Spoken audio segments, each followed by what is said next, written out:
परमाराध्य सद्गुरु महाराज के प्रवचन का पाठ है महर्षि में ही सत्संग सुधा सागर से। प्रवचन संख्या 304। जीवात्मा को कर्मानुसार स्थान मिलता है। धर्मानुरागिनी प्यारी जनता, मैं जो सोचता था कि ऐसे मौके पर आप लोगों को क्या सुनाया जाए, तो याद आ गया कि स्वामी तुलसीदास जी ने अपने कृत रामायण में लिखा है कि एक समय श्री राम को अपनी राजत्व काल में एक बार हृदय में ऐसा हुआ कि सब लोगों को बुलाकर उपदेश दिया जाए। उस उपदेश को गोस्वामी तुलसीदास जी ने अपनी रामायण में लिखा। वह बड़ा सरल है, सबके समझने लायक है और संत विचार के पूर्ण अनुकूल है।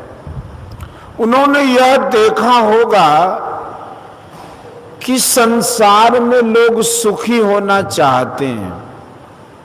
मेरा कर्तव्य है कि वह सुख प्रजाओं को पहुंचाऊं, प्रजा को सुखी रखा जाए। प्रजा दुखी है ऐसी खबर नहीं थी, इसलिए संसार के सुख के लिए उनको कुछ कहना नहीं था, क्योंकि राजा से जैसा सुख मिलना चाहिए सो सबको मिलता ही था। अब क्या बाकी रहा? जीवन का अंत सब युग में होता है। सतयुग में जीवन का अंत, त्रेता में जीवन का अंत, द्वापर में जीवन का अंत और कलयुग में जीवन का अंत। यह तो प्रत्यक्ष देखते हैं। शरीर छोड़कर जीवात्मा चली जाती है। कहां गई किसी को पता नहीं, लेकिन जीवात्मा जानती है कि मैं यहां आई हूं।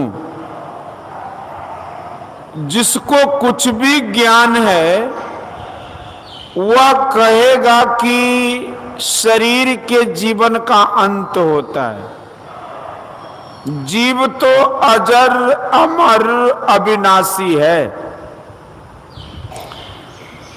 जीव के जीवन का अंत नहीं होता है, वह रहता ही है।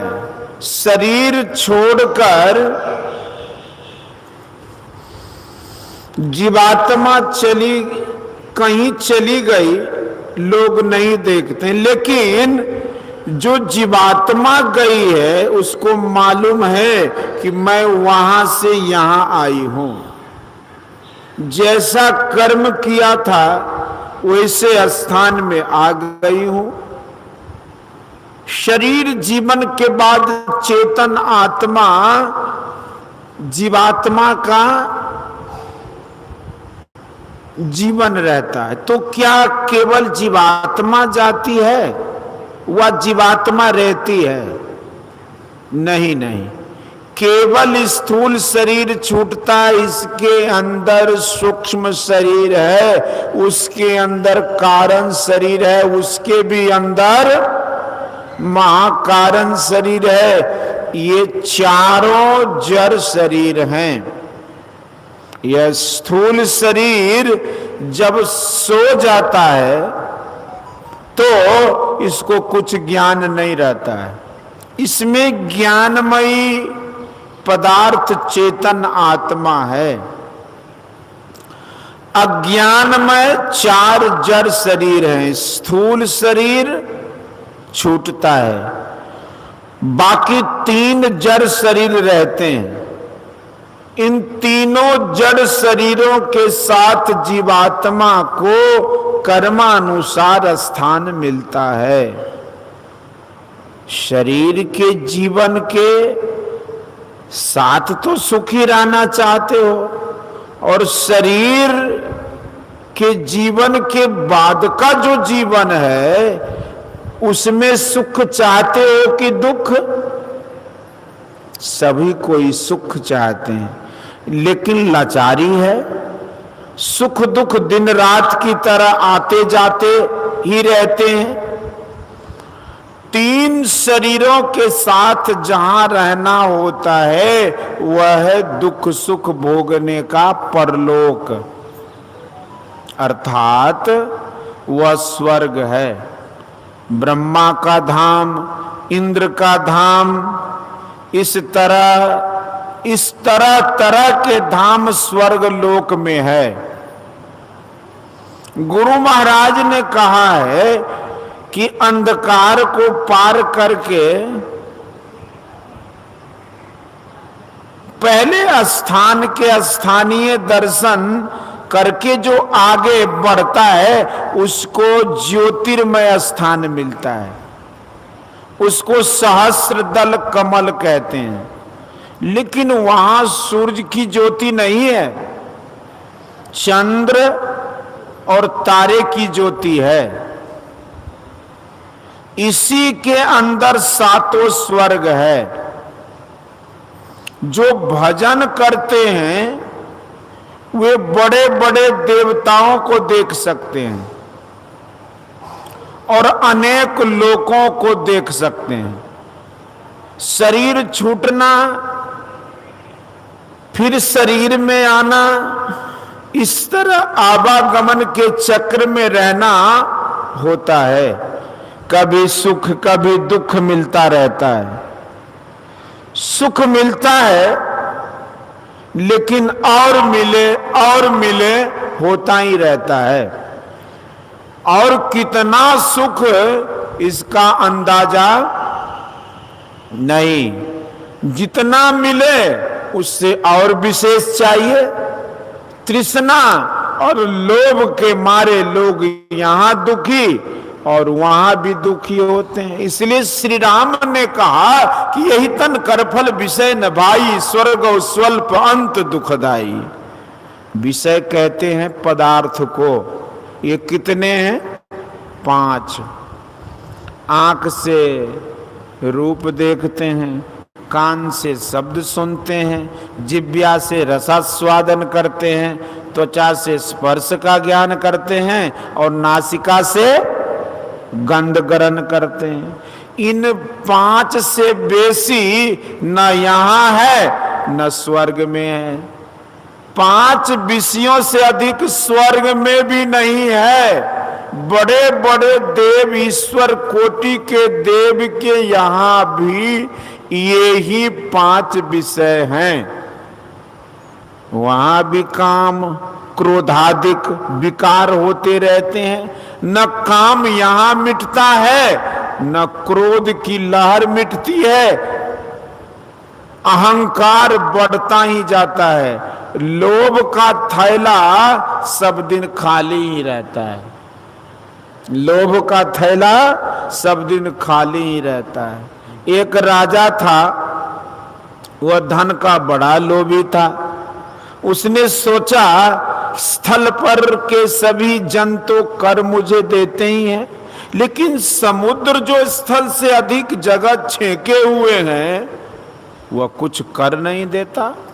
यह सोचकर उसने ससैन्य समुद्र पर चढ़ाई कर दी और तोपों के द्वारा गोलाबारी की वर्षा शुरू कर दी। समुद्र मनुष्य के रूप में राजा के सामने खड़ा हो गया और पूछा कि राजन, तुम गोलाबारी की वर्षा कर जल जंतुओं का संहार क्यों कर रहे हो? राजा ने पूछा कि तुम कौन हो? उसने कहा कि मैं समुद्र हूं। राजा ने कहा कि स्थल से विशेष भाग जल का है। स्थल से मुझे कर मिलता है किंतु जल से मुझे कर नहीं मिलता, इसलिए जल से कर वसूल करने के लिए मैंने तुम पर चढ़ाई की। समुद्र ने एक स्थल बता दिया और कहा कि यहां से तुम जितना धन ले जाना चाहो ले जाओ। वहां से धन ढोते ढोते राजा के कितने जानवर मर गए, धन से कितने मकान भर गए, पुनः नए नए मकान बनते और धन से भरते गए, किंतु समुद्र के धन का जो स्थान बता दिया था समुद्र ने, उस स्थान के धन का अंत ही नहीं होता था। राजा ने समुद्र पर पुनः गोलाबारी शुरू कर दी। समुद्र ने मनुष्य रूप में आकर पूछा कि राजन, अब क्यों मेरी प्रजाओं का संहार कर रहे हो? राजा ने कहा कि तुमने जो धन का स्थान बता दिया था उससे मैं बहुत धन ले गया, लेकिन तुम्हारे धन का अंत ही नहीं होता। अब तुम ऐसा बर्तन दो जिसमें तुम्हारे सभी धन अंट सके। समुद्र ने मृत मनुष्य की एक खोपड़ी दी और कहा कि इसमें ही धन रखते जाओ। राजा धन रखते रखते थक गया, किंतु खोपड़ी भरती नहीं। पुनः उन्होंने समुद्र पर गोलाबारी शुरू करी कि पुनः समुद्र मनुष्य रूप में प्रकट हुआ और राजा से गोलाबारी करने का कारण पूछा। राजा ने कहा कि न तो यह खोपड़ी भरती है और न तुम्हारे धन का अंत होता है, अब क्या करूं बता। समुद्र ने कहा कि राजन, तुम पागल हो, तुम पागल हो गए हो। यह मनुष्य की खोपड़ी है, मनुष्य की खोपड़ी, कितना भी धन दो यह भर नहीं सकती। इसके ऊपर खाक डाल तब यह भरेगी। राजा ने वैसा ही किया और खोपड़ी भर गई। तात्पर्य है कि दिमाग में मिट्टी डालने से लोभ खत्म होता है। इंद्र भी भोग से संतुष्ट नहीं, ब्रह्मा भी हैरान हुए। गोस्वामी तुलसीदास जी ने कहा है कि मोह न अंध किन्न के ही को जग काम न चाव न जेही, तृष्णा के ही न किन्न बौराह के ही कर हृदय, क्रोध नहीं दाहा कीट मनोरथ दारु शरीरा, जेही न लाग घुन को अस धीरा। श्री राम ने कहा कि क्या नरलोक क्या स्वर्गलोक, सब में विषय है इनकी इच्छा नहीं करो। ऐसा करो कि कोई मांग नहीं हो, पूरी संतुष्टि हो जाए, यही है मोक्ष। मोक्ष सुख पाने के लिए ही मनुष्य शरीर है। संत लोग यही कहते हैं कि स्वर्ग मोक्ष का धाम नहीं है, परमात्मा स्वरूप का दर्शन करो, यही मोक्ष है। दर्शन होने पर ईश्वर स्वरूप ही हो जाओगे। गोस्वामी तुलसीदास जी ने लिखा, जानत तुम्हें तुम्हें हो जाई, इसके लिए साधन भजन करो, कहीं जाने की जरूरत नहीं है। संत कबीर साहब ने कहा कि अब दो भोले को घर लावे, सोजन हमको भावे। घर में जोग भोग घर ही में, घर तज बन नहीं जावे, बन के गए कल्पना उपजे तब धो कहां समावे। घर में जुक्ति मुक्ति घर ही में, जो गुरु अलख लखावे, सहज सुन में रहे समाना, सहज समाधि लगावे। उन्मुनि रहे ब्रह्म को चीन्हे, परम तत्व को ध्यावे, सुरत निरत सो मेला करके अनहद नाद बजावे। घर में बसत वस्तु भी घर है, घर ही वस्तु मिलावे, कहे कबीर सुनो हो अबदू, ज्यों का त्यों ठहरावे। जरूरत है जो श्री राम ने कहा और गोस्वामी तुलसीदास जी ने लिखा कि करन धार सदगुरु दृढ़ नावा, दुर्लभ साज सुलभ करी पावा। तुम्हारा मनुष्य शरीर भव सागर पार होने के लिए मजबूत नाव है, और ईश्वर की कृपा अनुकूल पवन है। नाव हो, अनुकूल पवन हो और मल्लाह नहीं हो तो नाव की क्या हालत हो।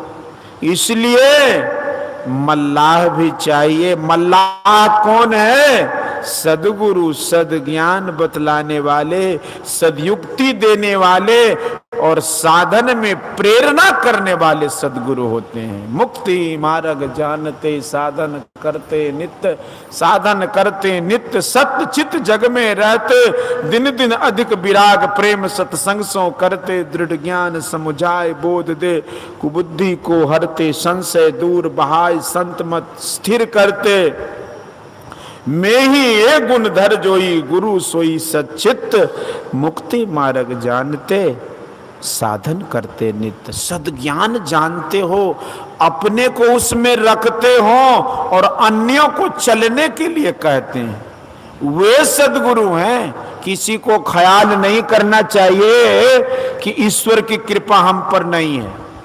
बिना उनकी कृपा के हम एक श्वास नहीं ले सकते।